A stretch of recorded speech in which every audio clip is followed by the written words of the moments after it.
हूँ आपका होस्ट चौधरी वसीम इरशाद।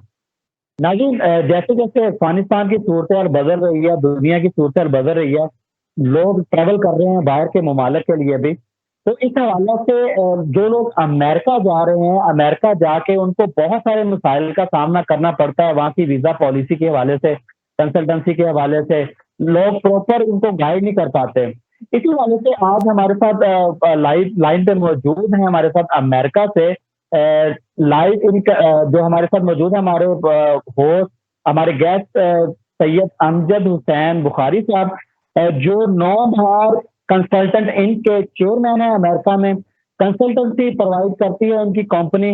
आज हम उनसे सवाल करते हैं कि अमेरिका में जो लोग आना चाहते हैं, वो आके कैसी अपनी जो वीज़ा पॉलिसी है उस पे अमल कर सकते हैं, किस तरह वो जाके अमेरिका का वीज़ा जो है वो अप्लाई कर सकते हैं, उनसे हम बात करते हैं। जी, अस्सलाम वालेकुम शाह साहब। जी, वालेकुम सलाम, क्या हाल है जनाब? खैरियत से हैं? जी, शफ़क़, सबसे पहले शुक्रिया आपने टीएनएन को टाइम दिया। आज एक बड़े एक इम्पोर्टेंट मसले पे हम आपसे गुफ्तगू करना चाह रहे हैं, क्योंकि आप अमेरिका में बैठे हैं। तो जो लोग सबसे पहले तो ये बताइए कि जो लोग अमेरिका में जाना चाह रहे हैं, पाकिस्तान से ख़ास तौर पर वो ट्रैवल करना चाहते हैं, उनके लिए क्या गाइडेंस है, क्या वो तरीकाकार अपनाएँ कि किस तरह वो वीज़ा अपना हासिल करें, किस तरह वहाँ पे जाके इमिग्रेशन हासिल करें?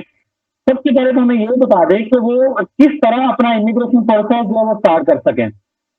देखें जी, ये अगर तो आप बात कर रहे हैं पाकिस्तान से कोई फ्रेश आदमी जो वीज़ा अप्लाई करना चाहता है, तो वो बी-1, बी-2 वीज़ा है, जो कि विज़िट वीज़ा है, वो अप्लाई किया जाता है। या फिर सेकंड उसका है कि शादी अगर किसी की हुई है, तो वो एक टोटल डिफरेंट है, वो इमिग्रेंट वीज़ा होता है कि आपकी बीवी जो है, स्पाउस आपकी वो यूएस सिटिज़न हो या ग्रीन कार्ड होल्डर हो, तो वो आपको स्पॉन्सर करे और आप जाएँ। लेकिन बेसिकली ज़्यादातर लोग पाकिस्तान से विज़िट वीज़ा अप्लाई करते हैं। अब विज़िट वीज़ा में बी-1, बी-2 वीज़ा है जो कि टूरिस्ट वीज़ा जिसे बोला जाता है, जो ईज़ीएस्ट वही होता है इसलिए कि अगर आप बिज़नेस का वीज़ा अप्लाई करते हैं तो आपको बड़ी हेवी बैंक स्टेटमेंट्स और सब कुछ प्रोवाइड करना पड़ता है। फिर आगे जो आप बिज़नेस करने के लिए जा रहे हैं, उसका पूरी डिटेल्स देनी होती हैं। तो वो एक बहुत थोड़े चांसेस होते हैं उसका वीज़ा मिलने के। अब विज़िट वीज़े के लिए आपको बैंक स्टेटमेंट, आपका अगर कोई प्रॉपर्टी आपके नाम पे है, उसका प्रूफ, ये चीज़ें आपको इकट्ठी करनी होती हैं।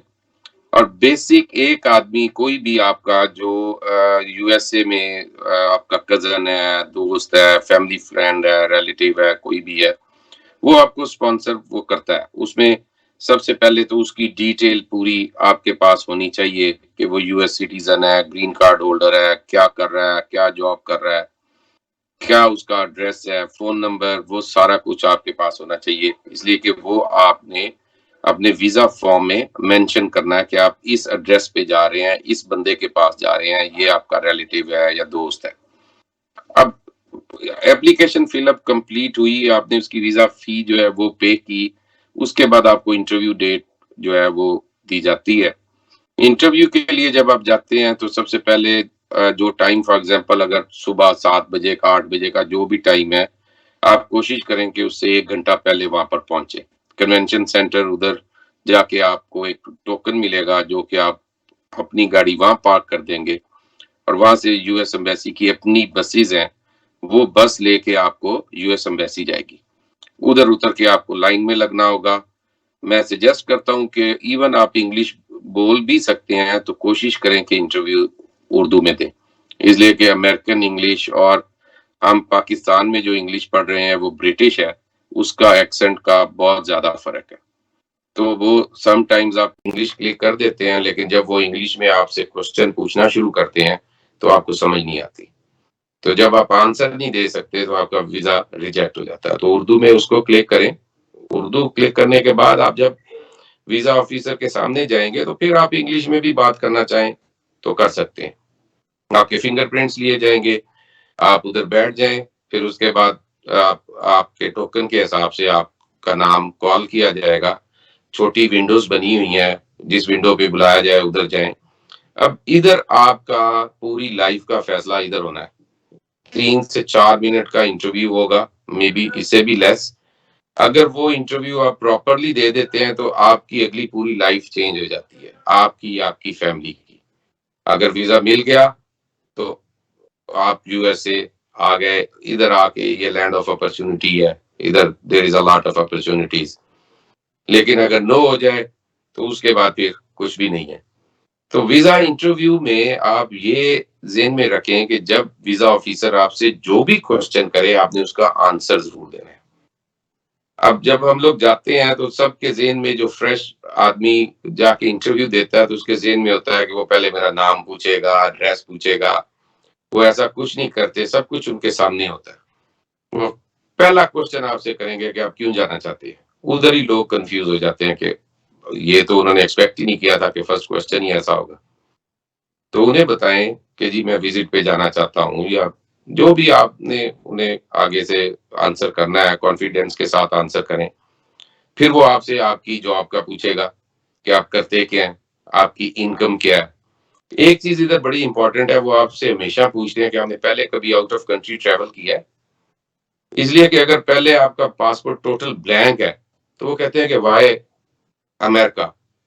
कि फर्स्ट टाइम आप अमेरिका क्यों जाना चाहते हैं फिर? तो कोशिश करें, अगर एक आध ट्रैवल आपका कहीं का आपने किया हुआ है, तो वो एक प्लस पॉइंट आपके लिए होगा। फिर वो ये ज़रूर पूछते हैं कि आप जिसके पास जा रहे हैं, वो यूएस सिटीज़न है या ग्रीन कार्ड होल्डर है, उसका स्टेटस क्या है? बहुत सारे लोगों को अपने उन लोगों का स्टेटस पता नहीं होता जिनके पास वो जा रहे होते हैं। तो आपको डेफ़िनिटली उसका स्टेटस पता होना चाहिए। ये पता होना चाहिए कि वो क्या काम करता है, किधर जॉब करता है, उसकी जॉब क्या है? ये आपको ज़रूर पता होना चाहिए। आप जितने भी कागज़ लेके जाएँगे, उन्होंने आपसे कोई पेपर देखना नहीं है। आप उन्हें कहते रहेंगे देखो, कोई नहीं वो देखेंगे, वो सिर्फ़ आपसे पूछेंगे, ओनली। जी, बिल्कुल, ऐसा तो आप बिल्कुल ठीक कह रहे हैं। अच्छा, यहाँ पे हमने एक परसेप्शन देखी है कि यहाँ पे 2 खास तौर पे जो अमेरिका में लोग अप्लाई करते हैं, अमेरिका के लिए 2 टाइप के लोग हम देखते हैं। एक तो विज़िट पर्पज़ के लिए लोग जाते हैं। तो ये पॉसिबल होता है कि अमेरिका का विज़िट वीज़ा जो है वो लग सकता है? जी, जी, बिल्कुल लगता है, वो डेफ़िनिटली विज़िट वीज़ा देते हैं। ये बी1, बी2 जो है, ये विज़िट वीज़ा ही है। इसको विज़िट वीज़ा बोलते हैं। लेकिन इसका एक्चुअल ये बी1, बी2 वीज़ा के इसको कहा जाता है। तो विज़िट वीज़ा बिल्कुल लगता है, बहुत सारे लोगों का विज़िट वीज़ा लगता है। सिर्फ़ ये आपने जब इंटरव्यू देना है, तो एक तो ये कि आपको टाई और सूट पहन के जाने की ज़रूरत नहीं है। आप कैजुअल होकर जाएँ, अच्छा ड्रेस पहन के जाएँ, लेकिन ये ना फ़ील हो कि आप स्पेशल टाई बाँध के और सूट पहन के गर्मियों में इंटरव्यू के लिए खड़े हुए हैं, तो वो लगता है कि ये ओरिजिनल नहीं है। रिलैक्स होके जाएँ, अगर गर्मी है तो व्हाइट शर्ट पहने, ब्लैक ब्लू पैंट पहने, आराम से जाएँ। अगर सर्दियों का मौसम है, ओके, आप सूट की जैकेट ऊपर पहन सकते हैं, टाई की ज़रूरत नहीं है, जाके अपना इंटरव्यू दें। इसमें एक बहुत जो ज़रूरी चीज़ यहाँ पे लोगों को इन्फॉर्मेशन नहीं है, आप हमारे नाज़रीन के लिए जो हमारा ये प्रोग्राम देख रहे हैं इस वक़्त, उनके लिए बता सकते हैं कि असल में अमेरिका की जो इमिग्रेशन है, अगर कोई बंदा अमेरिका की इमिग्रेशन लेना चाहता है, तो उसका क्या तरीका-कार होगा? वो मिल सकती है बंदों को, उसका कौन-सा तरीका क्या होगा? आप बता सकें हमारे नाज़रीन के लिए? अच्छा, इसमें ये है कि जब आपको वीज़ा मिल जाता है ना और आप यूएसए की तरफ ट्रैवल करते हैं, मैं इधर ये कहता होता हूँ दोस्तों को भी कि जब आप यूएसए में लैंड करते हैं ना, तो जो आपको लेने जाता है वो आपकी बाकी की ज़िंदगी का फैसला कर देता है। अगर कोई टैक्सी ड्राइवर है तो वो कहता है टैक्सी चलाओ, इससे अच्छा तो काम ही कोई नहीं। कोई रेस्टोरेंट में काम कर रहा है तो वो कहता है आ जाओ तुम्हें रेस्टोरेंट में लगवाऊँ। अगर कोई गैस स्टेशन पे, पेट्रोल पंप पे गैस पंप कर रहा है तो वो कहता है बस यही काम अच्छा है, बस इधर ही लग जाओ। चूँकि पाकिस्तान से जो लोग भी यूएसए आते हैं, उनके ज़हन में एक चीज़ होती है कि उन्होंने जाके यूएसए में कुछ करना है, कुछ बनाना है। और लोग बहुत सारी ड्रीम्स लेके पाकिस्तान से फ्लाइट पे चलते हैं कि जब यूएसए जाएँगे तो उधर बड़े खूबसूरत घर होगा। मैं उसकी खिड़की खोलूँगा तो सामने ग्रीन लॉन नज़र आ रहे होंगे और माउंटेन्स होंगे या स्नो फॉलिंग हो रही होगी। ऐसा होता नहीं है शुरू में। जब आप आते हैं आपको बहुत सारी मुश्किलात जो है वो फेस करनी पड़ती हैं। वो कहते हैं कि यूएसए जो है वो रगड़ा देता है बड़ा ठीक-ठाक बंदे को। अच्छे-अच्छे लोग इधर आके डिग्रीज़ लेके आते हैं, इंजीनियर्स, डॉक्टर्स, और एट लास्ट मैंने उन्हें अपनी आँखों से देखा कि टैक्सी चला रहे होते हैं। तो आप जब आएँ, आपको जो भी लेने आए, उसकी बातें ज़रूर सुनें, लेकिन अपना दिमाग भी इस्तेमाल करें। इधर आके थोड़ी-सी सर्च करें, रिसर्च करें, उसमें देखें कि इधर मैंने आपको बताया कि ये लैंड ऑफ अपॉर्च्युनिटीज़ है। अगर इधर आके बंदा सही लाइन पे लग जाए, तो उसकी ज़िंदगी बन जाती है और ये मुल्क उन्हें वापस भेजता नहीं है। उसमें जो इमिग्रेशन का आपने कहा, उसमें 4 किस्म की इमिग्रेशन है जो मेन होती है। एक तो है कि अगर आपकी इधर शादी हो जाती है, तो वो उसकी इमिग्रेशन होती है कि आप कपल बन जाते हैं, लेकिन कोई भी फेक शादी मत करें। मैं बड़ी कैटेगोरिकली कह रहा हूँ आपको, ये जो पेपर मैरिजेज़ हैं, वो उन्हें सब पता है कि ये पेपर मैरिज है, उसी वक़्त वो पकड़ लेते हैं। बिल्कुल ऐसी कोई हरकत ना करें। हाँ, आप रियल शादी अगर आपकी होती है, आप मियाँ-बीवी इकट्ठे रहते हैं, इसलिए कि वो एनी टाइम आके आपको विज़िट करेंगे। रात के 2 बजे भी आके आपका डोर नॉक करके कहेंगे कि अच्छा तुम्हारा हस्बैंड किधर है? अगर वाइफ का एड्रेस है और अगर आपका एड्रेस है, वो कहेगा वाइफ किधर है आपकी? किधर सो रहे हैं आपको? बहुत सारे क्वेश्चन ऐसे सीक्रेट क्वेश्चन करते हैं कि जो मैं इधर आपको नहीं बता सकता, लेकिन ये है कि वो सबसे टफ है कि अगर आप कोई गलत तरीके से इमिग्रेशन लेने की कोशिश करें। हाँ, रियल शादी ज़रूर करें, उसकी इमिग्रेशन बड़ी ईज़ी है और जल्दी हो जाती है। नंबर 2 अच्छा, जो है वो जी, जी, जी, जी, जी।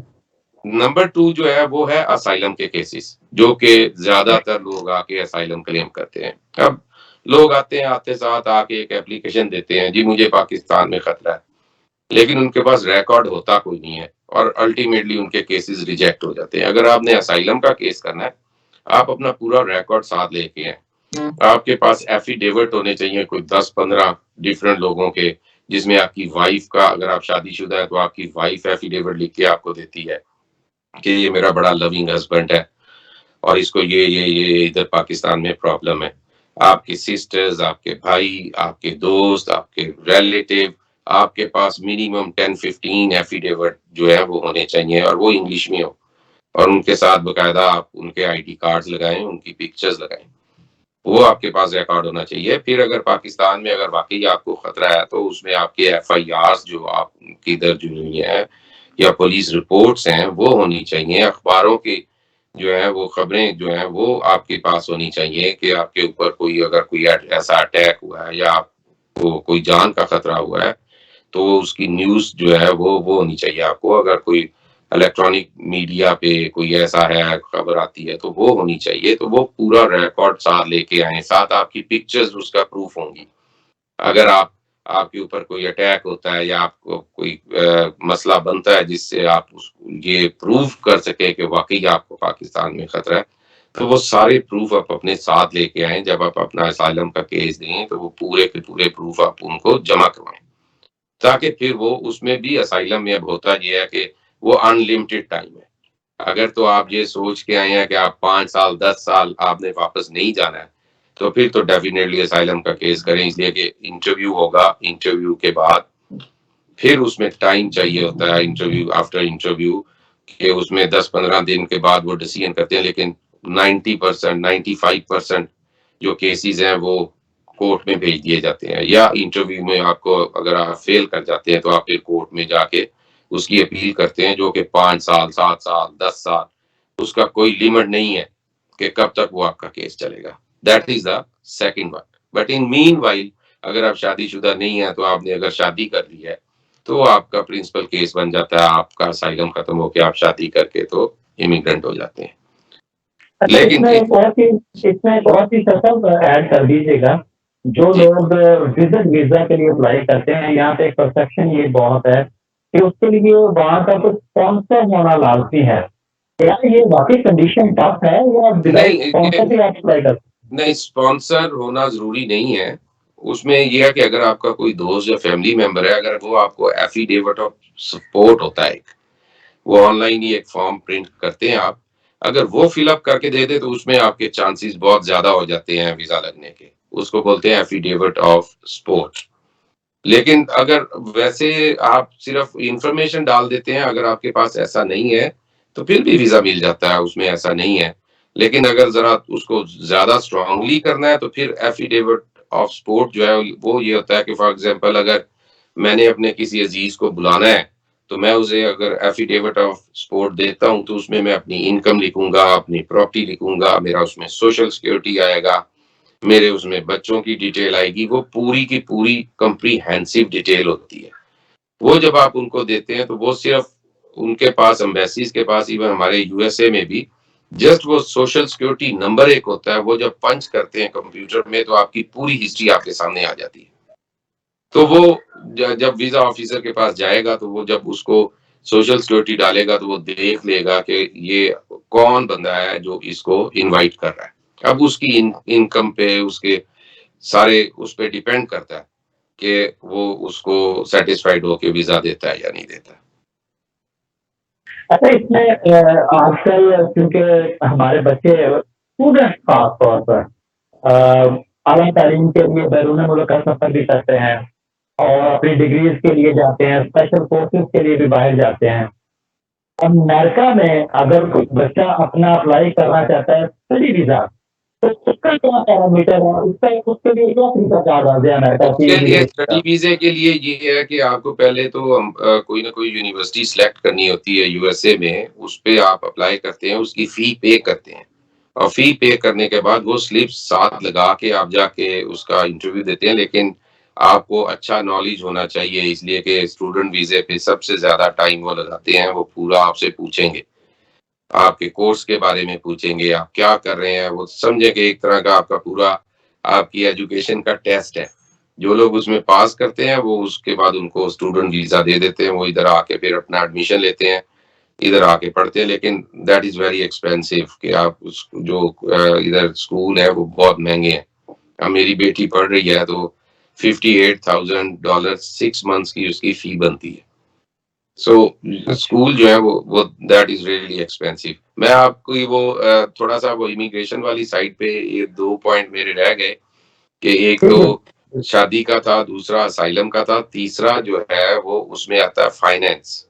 फाइनेंस वीज़ा वो होता है कि अगर आप एक $1 मिलियन इन्वेस्ट करें, वो उसके लिए आपको एस्क्रो अकाउंट ओपन करना पड़ता है यूएसए में भी और पाकिस्तान में भी। और उसमें वो $1 मिलियन जो पाकिस्तान आजकल तो डॉलर के हिसाब से 17 करोड़ बनता है, वो आपको उधर डिपॉज़िट करके रखना होगा और उसके बाद फिर उसको मूव करना होगा एस्क्रो अकाउंट के ज़रिए यूएसए में, तो वो उस पे भी इमिग्रेशन हो जाती है। लेकिन वो ज़ाहिर है कि जिसके पास 17 करोड़ पाकिस्तान में है, मेरा नहीं ख्याल कि वो यूएसए में आके तो वो 17 करोड़ यानी इन्वेस्ट कर। जिसको जिसको हम बिज़नेस वीज़ा बोलते हैं कि वो बिज़नेस वीज़ा अप्लाई करता है, अच्छा, अब उसी वो की बात लास्ट कर रहे हैं। वाला जो है, वो मैं आपको बताना चाह रहा था, जो सबसे ईज़ीएस्ट है, उसको कहते हैं ई-वीज़ा। ई-वीज़ा ये है कि आपको एक दफ़ा विज़िट वीज़ा मिल गया, आप इधर यूएसए आ गए। इधर आके आपने कोई भी बिज़नेस खरीदा जो कि $70,000 के इक्वल हो। उसमें आप किसी के साथ शेयर भी कर सकते हैं। आपको एक बंदा चाहिए यूएसए का, कोई भी ग्रीन कार्ड होल्डर लीगल जो हो इधर, चाहे वो यूएस सिटीज़न हो, चाहे ग्रीन कार्ड हो, चाहे उसके पास वर्क परमिट ही क्यों ना हो। तो वो उसके अगेंस्ट वो आपका केस अप्लाई हो जाता है और विद इन 4-5 मंथ्स वो ई-वीज़ा सैंक्शन हो जाता है। ई-वीज़ा सैंक्शन होने से आप जब मर्ज़ी पाकिस्तान आएँ, जाएँ, दुनिया में कहीं भी जाएँ, आप जा सकते हैं। आपको ग्रीन कार्ड नहीं मिलता, लेकिन आपको सोशल सिक्योरिटी कार्ड मिल जाता है। आपको वर्क परमिट मिल जाता है कि आप लीगली काम कर सकते हैं।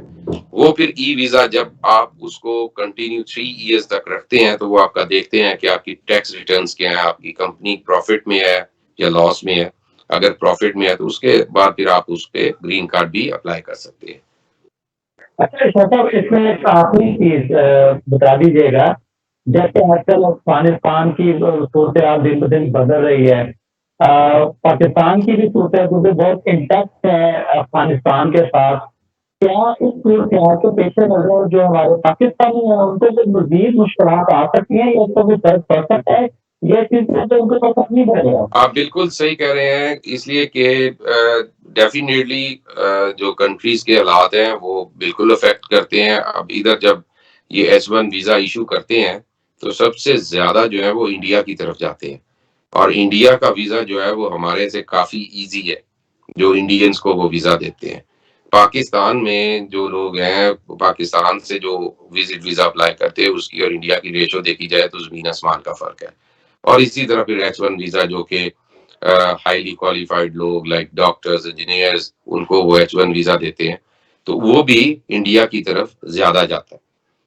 कॉल सेंटर्स आपके इस वक्त पूरी दुनिया में सबसे ज्यादा कॉल सेंटर जो है वो इंडिया में है, जो कि यूएसए के सबसे ज्यादा है। कि आप जब भी कॉल करते हैं अपने आप इधर से बैंक को कॉल करते हैं या बैंक वाले आपको कॉल करते हैं या टी मोबाइल है या जिधर भी आप इधर जो कंपनीज मेन मल्टीनेशनल कंपनीज है आप उनको कॉल करते हैं तो वो कॉल जाके इंडिया में मिलती है। इवन आपके ये एमिरेट्स एयरलाइन वगैरह और ये कतर एयर और जितनी एयरलाइंस हैं इनका भी कॉल उधर ही जाके मिलती है। तो डेफिनेटली वो फर्क पड़ता है कंट्री के किसी भी मुल्क के रिलेशनशिप वो मैटर करते हैं। अब अगर आप ये कंपेयर करना चाहें कि इंग्लैंड से कोई इधर आना चाहे, इंग्लैंड का सिटीजन हो तो डेफिनेटली उसके लिए कोई इतना बड़ा मसला नहीं है वीजा लेना। कनाडा का कोई बड़ा मसला नहीं है। लेकिन अगर पाकिस्तान से कोई ट्रैवल करता है और स्पेशली जो आजकल के हालात हैं अफगानिस्तान और पाकिस्तान के रिलेशनशिप, तो वो लोग विजिट वीजा को बहुत कम कर देते हैं। लेकिन इमिग्रेशन वीजा चलता रहता है कि किसी की अगर शादी हुई है तो उसका अगर हस्बैंड आना है तो उसको वो नहीं रोकते। उन्हें पता है कि यूएस सिटीजन है, इसने आना तो है ही, इसके हस्बैंड ने, इसकी स्पाउस ने, तो उसमें इतना ज्यादा अफेक्ट नहीं करता। शायद बहुत शुक्रिया।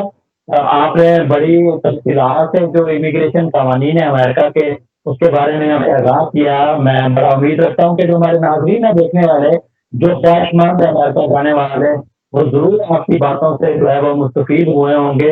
आपका बहुत शुक्रिया जफ़र। थैंक यू वेरी इंशाअल्लाह मच आपसे जी, फिर बात बहुत होती रहेगी। शुक्रिया। Thank you, thank you, thank you. जी नाज़रीन, ये तो हमारे साथ मौजूद अमेरिका से सैयद अमजद हुसैन बुखारी जो कंसल्टेंट इन के चेयरमैन हैं अमेरिका में, और आपने उनकी राय भी सुनी, उनकी बातें भी सुनी। इंशाअल्लाह आपको वो फ़ायदेमंद हुई होंगी।